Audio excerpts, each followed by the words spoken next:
இந்த நூற்றாண்டோட ஒரு இளைய தலைமுறையவே மூளை செலவை பண்ணி தான் கீ கொடுத்தா ஆடுற பொம்மை மாதிரி மாற்றி வச்சிருக்கவர் தான் தாவேகா தலைவர் நடிகர் விஜய். இணையத்தில் ஒரு ஹேஷ்டேக் ஒன்று பார்த்தேன்.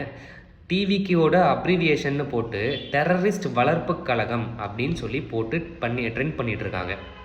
இந்த ஹேஷ்டேக்கை பார்த்தோன்னே ஒரு சின்ன பய உணர்வு வரும் எல்லாருக்கும்.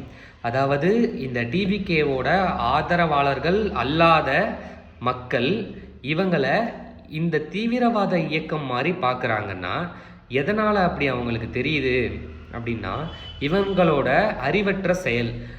தான் ஃபாலோ பண்ணுற ஒருத்தரை கண்மூடித்தனமாக நம்பி அவர் சரியாக செய்கிறாரா தப்பு செய்கிறாரா, அவர் செஞ்ச தப்புக்கெல்லாம் நம்ம முட்டு கொடுக்கறது சரியா அப்படிங்கிறது கூட தெரியாமல் அவர் என்ன செஞ்சாலும் சரிங்கிற ஒரே கண்ணோட்டத்தில் அவருக்கு முட்டு கொடுத்துக்கிட்டு இருக்க இந்த பீப்புள்ஸ்.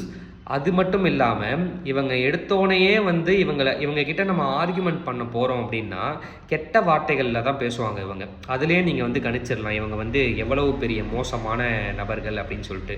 ஒரு இளைய தலைமுறை இப்படி இருக்குமா அப்படிங்கிறதுக்கான ஒரு உதாரணம் இந்த டிவிகே ஆதரவாளர்களை நம்ம சொல்லலாம். நான் கேள்விப்பட்டிருக்கேன், அந்த காலத்தில் பிஜேபியில் ஆர்எஸ்எஸ் இயக்கத்தை பிரதமர்கள் தடை செஞ்சுருக்காங்க. அது ஒரு தடை செய்யப்பட்ட இயக்கம் 2 முறை அப்படின்னு சொல்லி கேள்விப்பட்டிருக்கேன்.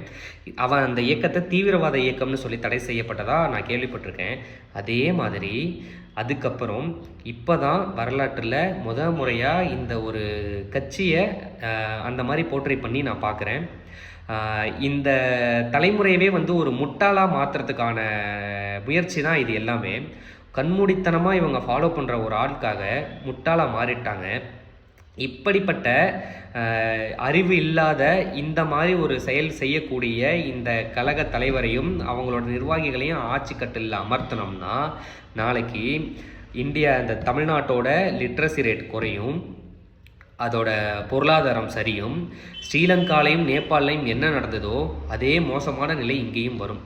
ஏன்னா இவங்களுக்கு அடிப்படை அரசியல் அறிவு கூட இல்லை. இவங்க ஏதோ படம் எடுத்து ரிலீஸ் பண்ணுற மாதிரி ஒரு சூழ்நிலையை அமைச்சு அதுக்கேற்ற மாதிரி ரன் பண்ணிக்கிட்டு இருக்காங்க. அதனால வாக்கு செலுத்தும் போது ஒரு தடவைக்கு பல தடவை யோசித்து வாக்கு செலுத்துங்க. கண்மூடித்தனமாக மாற்றம் வேணும், புதுசாக யாராவது ஒருத்தன் வந்தால் மாற்றுவான் அப்படின்னு நினச்சி போனீங்கன்னா கண்டிப்பாக ஏமாற்றம் மட்டும்தான் மிஞ்சும். நன்றி.